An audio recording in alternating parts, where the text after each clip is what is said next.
Abby here from Ballerinas by Night. This is the first video in our new well-trained dancer series, and our spotlight today is on preparation. This is my outdoor studio, so excuse my shoes, they're not my nicest, newest ones. So preparation, why is preparation so important? To me, as a dancer and a teacher, I get so frustrated when I see people do things without a proper preparation. Because to me, it's just like going out on stage and walking out and standing around and the music starts, and all of a sudden it's like, oh, we're supposed to dance. Ballet is a performance art. We would always walk out, prepare, use our arms.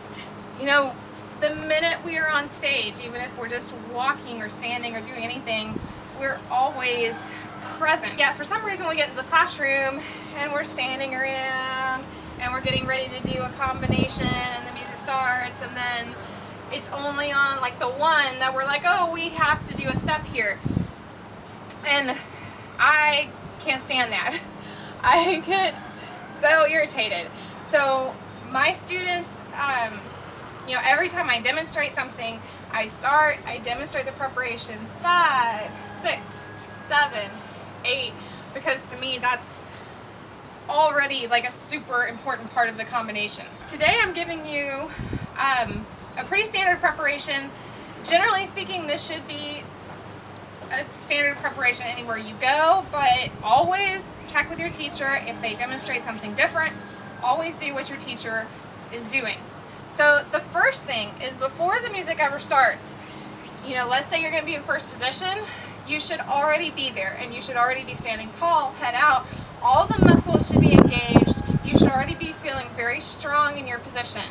Then when the music starts, the first 4 counts are 5, 6, 7, and 8. That's before you start doing anything in the combination. That is when the preparation happens, those 4 counts. Generally speaking, the music will start and the very first 5 will go 5, 6, 7, 8. But that should still be a very smooth movement. One thing I want to emphasize as we move forward in this new series is, because I'm trying to demonstrate things and break them down, sometimes it may look choppy because I'm trying to show you this and this and this and this, but this should never be a choppy thing. Nothing in ballet class should be choppy. So don't go and do a preparation where you're like, just because you feel like that's how I was breaking it down. I would hate for anyone to have that come back to me. It should be very smooth, and this goes along with your breathing. And breathe and up and out. And it will also feel very different when you actually have music to draw from. This very first extension of the hand, there, you want to really try and have a connection from the eyes to the fingers. And I had a teacher who always used to say it should be as if you have beautiful rings on every single finger, so that this very first look, the connection of the eyes to the hand, there should be so much meaning and importance behind that. It should never, we should try not to let this get so mechanical where it's like, oh, I'm doing preparation again. You're really trying to bring artistry and meaning to these movements every single time. So, you know, you can think about that. Oh, look at the beautiful jewelry, and out. Or you can think of breathing.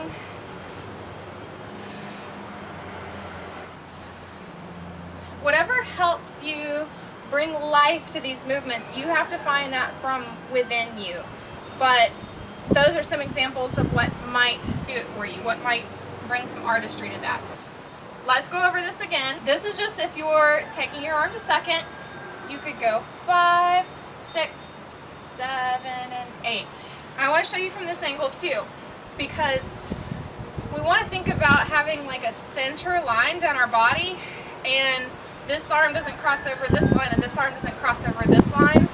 In everything we do, I always like to think of just taking the arms into these positions, not crossing over. Like even when we go to like reverse our port de bras, I always like to think about this arm being maintained within the center line, and it's our rib cage that turns, but we're never actually taking the arm across.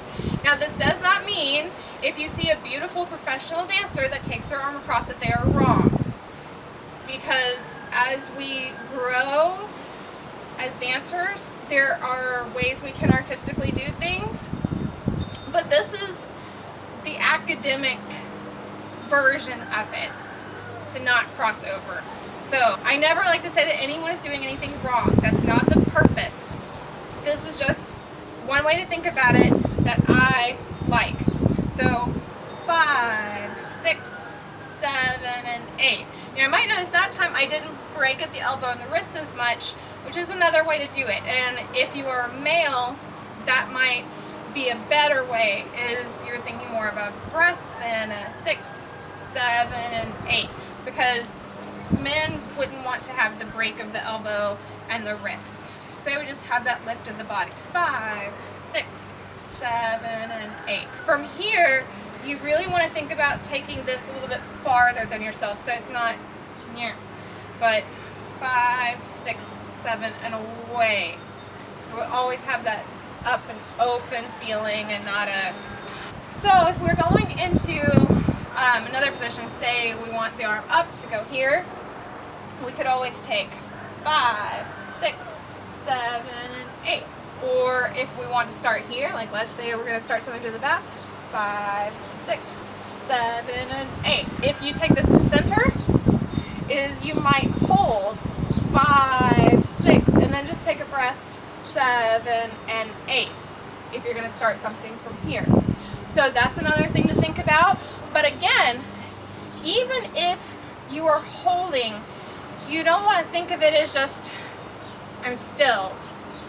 It's not dead. You always want to be thinking of the energy in the body. And so if that music starts, you want to think 5, 6, 7, and 8. You should internally already feel things working, already feel muscles engaging, already feel the ribs and the back where you're going to start working the arms, so that all that engages and opens before you get to that position. So here's the other thing you can do in center if you are taking a 4-count preparation. 5, 6, 7, 8. Or 5, 6, 7, 8. Whatever your first position in the combination will be, you're trying to get your arms to go to that position. So generally speaking, this will always be your 5, 6. And then you'll use this to go wherever you're going next. Unless you're going to do the hold, 5, 6, 7, and 8. So that's preparation. I hope this has helped you. Always make sure you're using this with every combination. And then additionally, at the end of the combination, like let's say we're here, the combination ends, we always want to reach and up. And that is, again, something that's just as important. Finishing it out, finishing the muscles. Another thing I hate is you've done all this nice work, you've done all these tendus and pirouettes and things, and then you get to the end and people are just like, before the music's over. You know, you really want to try and always have a moment of this is my finish. Even if the music keeps going and you need to clear for another group, you hold and then you go. So it's just never like finish. It's always cleaner to have a start and a finish, even if it's just for a split second. Remember those things when you go into your next class. That's the breakdown of preparation. And next up we will have a breakdown of plies. Bye!